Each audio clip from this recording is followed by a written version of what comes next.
Assalamualaikum warahmatullahi wabarakatuh. Perkenalkan, nama saya Doni Aprialdi, biasa dipanggil Doni. Pada kesempatan kali ini saya akan mencoba untuk membuat suatu learning guide dari agenda materi ketiga tentang kedudukan dan peran PNS dalam NKRI.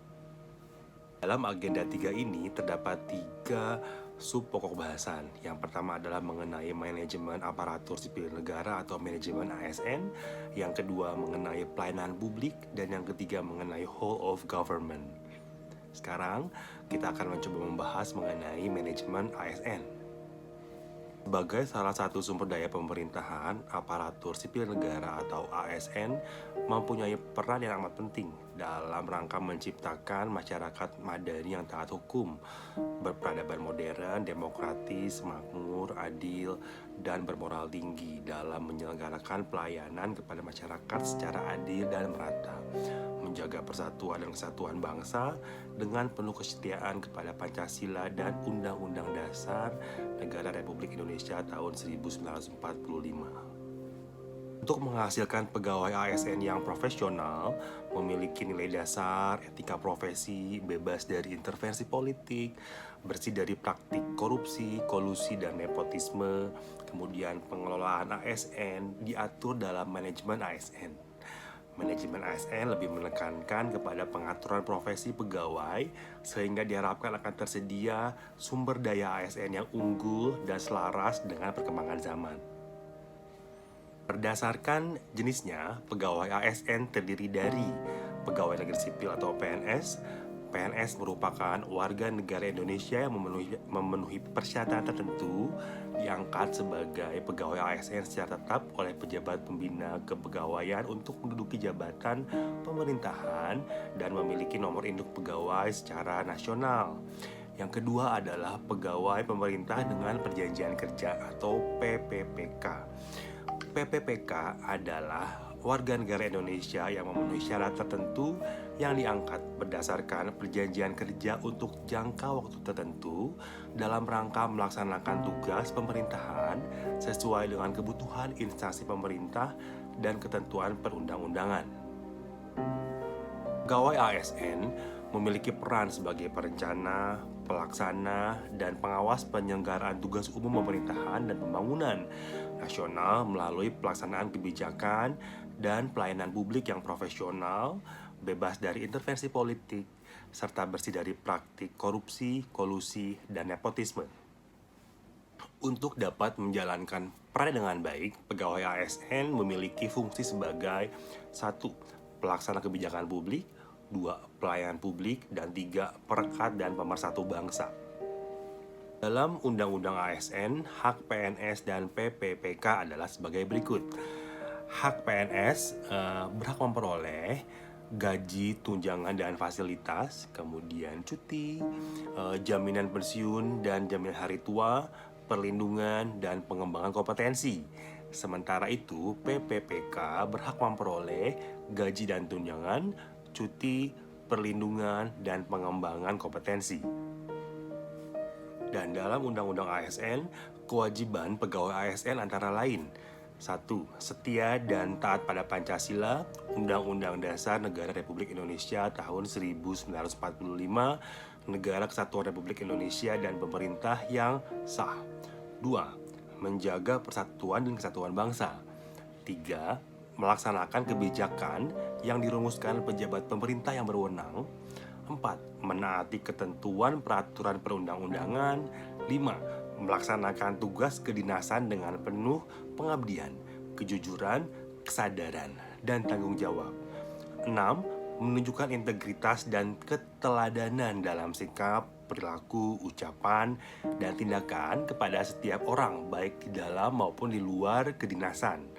Dan yang ke-7, menyimpan rahasia jabatan dan hanya dapat mengemukakan rahasia jabatan sesuai dengan ketentuan peraturan perundang-undangan. Dan terakhir, yang ke-8, bersedia ditempatkan di seluruh wilayah Negara Kesatuan Republik Indonesia. Kode etik dan kode perilaku berisi pengaturan perilaku agar pegawai ASN: 1. Melaksanakan tugasnya dengan jujur, bertanggung jawab, dan berintegritas tinggi. 2. Melaksanakan tugasnya dengan cermat dan disiplin. 3. Melayani dengan sikap hormat, sopan, dan tanpa tekanan. 4. Melaksanakan fungsinya sesuai dengan ketentuan peraturan perundang-undangan. 5. Melaksanakan tugasnya dengan sesuai dengan perintah atasan dan atau pejabat yang berwenang sejauh tidak bertentangan dengan ketentuan peraturan perundang-undangan dan etika pemerintahan. 6. Menjaga kerahasiaan yang menyangkut kebijakan negara. 7. Menggunakan kekayaan dan barang milik negara secara bertanggung jawab, efektif, dan efisien. 8. Menjaga agar tidak terjadi konflik kepentingan dalam melaksanakan tugasnya. 9. Memberikan informasi secara benar dan tidak menyesatkan kepada pihak lain yang memerlukan informasi terkait kepentingan kedinasan. Lalu 10. Tidak menyalahgunakan informasi internal negara, tugas, status, kekuasaan, dan jabatannya untuk mendapat atau mencari keuntungan atau manfaat bagi diri sendiri untuk orang lain. Kemudian 11. Memegang teguh nilai dasar ASN dan selalu menjaga reputasi dan integritas ASN. Dan 12. Melaksanakan ketentuan peraturan perundang-undangan mengenai disiplin pegawai ASN. Konsep sistem merit menjadi bagian yang tidak terpisahkan dalam pengelolaan ASN. Sistem merit adalah kebijakan dan manajemen ASN yang berdasarkan pada kualifikasi, kompetensi, dan kinerja secara adil dan wajar dengan tanpa membedakan latar belakang politik, ras, warna kulit, agama, asal-usul, jenis kelamin, atau pernikahan, umur, atau kondisi kecacatan. Gambaran mengenai pelaksanaan sistem merit dalam beberapa komponen pengelolaan ASN terlihat dalam penyusunan dan penetapan kebutuhan, perencanaan kebutuhan pegawai atau planning, penilaian kinerja, monitoring dan pelayanan, pengembangan kompetensi, promosi, mutasi, dan penghargaan yang terdapat dalam Undang-Undang ASN. Sistem merit menjadi prinsip utama dalam Undang-Undang ASN. Undang-undang ini juga menyediakan aturan kelembagaan untuk menjamin keberlangsungan sistem merit dalam pengelolaan ASN. Lembaga-lembaga tersebut adalah 1. Komisi Aparatur Sipil Negara atau KASN yang diberikan kewenangan untuk melakukan monitoring dan evaluasi pelaksanaan kebijakan dan manajemen ASN untuk menjamin perwujudan atau pelaksanaan sistem merit pada instansi pemerintah. 2. Kementerian yang menyelenggarakan urusan pemerintahan di bidang pendayagunaan aparatur negara. Saat ini disebut sebagai Kementerian Pendayagunaan Aparatur Negara dan Reformasi Birokrasi atau Kemenpan dan RP, yang bertugas memberikan pertimbangan kepada Presiden dalam penindakan pejabat yang berwenang dan pejabat pembina kepegawaian atas penyimpangan sistem merit dalam pengelolaan ASN. Selanjutnya saya akan membahas topik pokok yang kedua, yaitu adalah pelayanan publik. Pelayanan publik adalah sebagai segala bentuk kegiatan pelayanan umum yang dilaksanakan oleh instansi pemerintahan di pusat dan di daerah dan di lingkungan BUMN BUMD dalam bentuk barang dan atau jasa, baik dalam pemenuhan kebutuhan masyarakat. Terdapat 3 unsur penting dalam pelayanan publik, yaitu unsur pertama adalah organisasi penyelenggara pelayanan publik, unsur kedua adalah penerima layanan atau pelanggan, yaitu orang, masyarakat, atau organisasi yang berkepentingan, dan unsur ketiga adalah kepuasan yang diberikan dan atau diterima oleh penerima layanan atau pelanggan.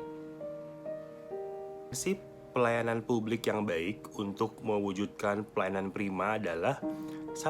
Partisipatif, 2. Transparan, 3. Responsif, 4. Tidak diskriminatif, 5. Mudah dan murah, 6. Efektif dan efisien, 7. Aksesibel, 8. Akuntabel, dan 9. Berkeadilan. Hal yang menjadi fundamen pelayanan publik, 1. Pelayanan publik merupakan hak warga negara sebagai amanat konstitusi. Dengan demikian, menjadi kewajiban pemerintah untuk menyelenggarakannya, baik dilakukan sendiri oleh birokrasi pemerintah maupun bekerjasama dengan sektor swasta. 2. Pelayanan publik diselenggarakan dengan pajak yang dibayar oleh warga negara. Artinya, para birokrat penyelenggara pelayanan publik harus paham bahwa semua fasilitas yang mereka nikmati, baik itu gedung, peralatan, gaji, bagi ASN, kemudian protokoler dan sebagainya, itu dibayar dengan pajak yang dibayarkan oleh warga negara. Yang ketiga, pelayanan publik diselenggarakan dengan tujuan untuk mencapai hal-hal yang strategis bagi kemajuan bangsa di masa yang akan datang. Dan yang keempat, pelayanan publik memiliki fungsi tidak hanya memenuhi kebutuhan-kebutuhan dasar warga negara sebagai manusia, akan tetapi juga berfungsi untuk memberikan perlindungan bagi warga negara atau proteksi. Untuk bentuk patologi birokrasi, antara lain: 1. Penggelembungan organisasi. Birokrasi yang dirancang untuk memberikan pelayanan publik secara efektif dan efisien cenderung untuk memperbesar struktur dan juga merekrut lebih banyak anggota. Yang kedua, duplikasi tugas dan fungsi. Birokrasi yang cenderung membengkak tersebut menimbulkan masalah lain berupa duplikasi tugas dan fungsi yang dijalankan oleh unit-unit dalam organisasi birokrasi tersebut. Akibatnya, unit dan orang-orang yang ada di dalamnya mengerjakan pekerjaan-pekerjaan yang sama sehingga mengakibatkan terjadi inefisiensi. Yang ketiga, red tape. Itu adalah cara kerja birokrasi yang prosedural, kemudian lamban dan berbelit-belit, mengakibatkan para pengguna layanan harus memberikan additional cost atau biaya tambahan berupa suap, sogok, uang pelicin, atau uang rokok untuk mempercepat proses atau membypass prosedur yang dibutuhkan untuk memperoleh. Keempat, konflik kewenangan. Birokrasi yang cenderung membengkak dari waktu ke waktu mengakibatkan demarkasi antara kewenangan untuk organisasi yang satu dengan yang lain menjadi makin kabur dan bahkan tumpang tindih. Yang kelima, korupsi, kolusi, dan nepotisme atau disingkat dengan KKN. Birokrasi yang strukturnya tertutup, hierarkis, kaku, dan penuh dengan aturan membuat masyarakat awam menjadi sulit memahami apalagi mengontrol cara kerja birokrasi. Dan yang keenam, enggan untuk melakukan perubahan dengan postur organisasi yang besar dan bekerja atas dasar berbagai peraturan yang rumit, cenderung membuat birokrasi enggan untuk melakukan perubahan atau inovasi. Prinsip-prinsip pelayanan prima antara lain: 1. Responsif terhadap pelanggan atau memahami pelanggan. 2. Membangun visi dan misi pelayanan. 3. Menetapkan standar pelayanan dan ukuran kinerja pelayanan sebagai dasar pemberian pelayanan. Yang keempat, pemberian pelatihan dan pengembangan pegawai terkait bagaimana memberikan pelayanan yang baik, serta pemahaman tugas dan fungsi organisasi. Dan yang kelima, memberikan apresiasi kepada pegawai yang telah melaksanakan tugas pelayanan dengan baik. Sikap pelayanan dapat digambarkan melalui 7P sebagai berikut. 1. Passionate. 2. Progresif. 3. Proaktif. 4. Prompt. 5. Patience. 6. Proporsional. Dan 7. Functional. Dalam pemberian pelayanan kepada pengguna jasa, ada beberapa dasar etiket yang seharusnya dilakukan oleh ASN, yaitu: pertama, politeness, yaitu sikap menghormati dan menghargai pihak lain pengguna jasa secara baik dan wajar. Yang kedua, respectful, yaitu sikap menghormati dan menghargai pihak lain pengguna jasa secara baik dan wajar. 3. Attention, yaitu sikap penuh perhatian yang diperlihatkan kepada pihak lain dan diberikan secara baik dan wajar. 4. Kooperatif, yaitu sikap suka menolong pihak lain yang memang membutuhkan pertolongan, sementara kita sebenarnya sanggup dan mampu memberikan pertolongan. 5. Tolerance, yaitu sikap tenggang rasa terhadap orang lain agar dapat diterima dan disukai di mana saja kita berada. Yang ke-6, informality, yaitu sikap ramah yang kita perlihatkan kepada pihak lain, bukan sikap formal atau resmi, melainkan familiar, akrab, dan bersahabat. Dan yang ke-7, self-control, adalah sikap menguasai diri dan mengendalikan emosi dalam setiap situasi. Ada beberapa manfaat dari etiket, yaitu: 1. Komunikatif. adalah memudahkan berhubungan baik dengan setiap orang dan pandai membaca situasi. 2. Atraktif adalah mampu mencari bahan pembicaraan tanpa melukai perasaan pihak lain dengan diimbangi sense humor yang tinggi. Yang ketiga, respectable adalah lebih dahulu kita menghargai orang lain dan jangan menuntut untuk dihargai orang lain terlebih dahulu. Dan yang keempat, self-confidence adalah untuk memupuk kepercayaan dan keyakinan pada diri sendiri dalam setiap situasi. Yang terakhir, saya akan mencoba membahas mengenai materi Whole of Government. Whole of Government adalah sebuah pendekatan penyelenggaraan pemerintahan yang menyatukan upaya-upaya kolaboratif pemerintahan dari keseluruhan sektor dalam ruang lingkup koordinasi yang lebih luas guna mencapai tujuan-tujuan pembangunan kebijakan, manajemen program, dan pelayanan publik. Oleh karenanya, Whole of Government juga dikenal sebagai pendekatan interagency, yaitu pendekatan yang melibatkan sejumlah kelembagaan yang terkait dengan urusan-urusan yang relevan. Terdapat beberapa alasan yang menyebabkan mengapa whole of government menjadi penting dan tumbuh sebagai pendekatan yang mendapatkan perhatian dari pemerintah. Pertama, adalah adanya faktor-faktor eksternal seperti dorongan publik dalam mewujudkan integrasi kebijakan, program pembangunan, dan pelayanan agar tercipta penyelenggaraan pemerintahan yang lebih baik. Yang kedua, terkait faktor-faktor dengan adanya fenomena ketimpangan kapasitas sektoral sebagai akibat dari adanya nuansa kompetisi antar sektor dalam pembangunan. Satu sektor bisa saja menjadi superior terhadap sektor yang lain, atau masing-masing sektor tumbuh namun tidak berjalan beriringan, melainkan justru kontraproduktif atau saling membunuh. Dan yang ketiga, khususnya dalam konteks Indonesia, keberagaman latar belakang nilai, budaya, adat istiadat, serta bentuk latar belakang lainnya mendorong adanya potensi disintegrasi bangsa.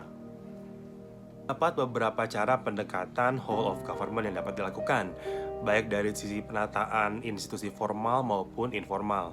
1. Penguatan koordinasi antar lembaga. Penguatan koordinasi dapat dilakukan jika jumlah lembaga-lembaga yang dikoordinasikan masih terjangkau dan manageable. Yang kedua, membentuk lembaga koordinasi khusus. Pembentukan lembaga terpisah dan permanen yang bertugas dalam mengkoordinasikan sektor atau kementerian adalah salah satu cara melakukan whole of government. Yang ketiga, membentuk gugus tugas.